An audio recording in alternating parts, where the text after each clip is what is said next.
Oui, je vais pas revenir sur notre position que vous connaissez maintenant par rapport à cette couverture de piscine et notamment par rapport au changement d'usage entre la piscine familiale de loisirs et une piscine de sportifs. Et puis nous en avons déjà parlé en tout début de séance.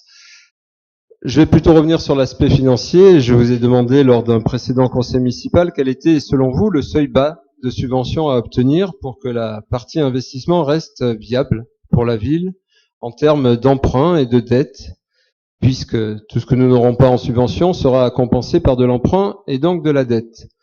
Mais vous m'avez jamais apporté de réponse sur ce point-là. Pour autant, croyez-vous sérieusement que nous allons avoir 10% de la région ou encore 20% du département? Ça paraît de plus en plus difficile, n'est-ce pas? Je sais pas, c'est à leur bon vouloir. Ouais. Quant aux coûts de fonctionnement, je ne vois pas comment nous pourrons les absorber. Vu l'état financier actuel de la ville, ils engendreront très probablement une hausse des impôts locaux. Alors, voyez-vous, à ce jour, nous ne sommes plus dans une phase de doute sur le financement de ce projet, mais nous entrons plutôt dans une phase de certitude de gouffre financier de cet équipement, qui de plus risque fort de ne pas plaire fonctionnellement à une majorité devant soi.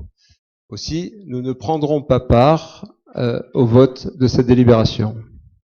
Merci, Monsieur Scal.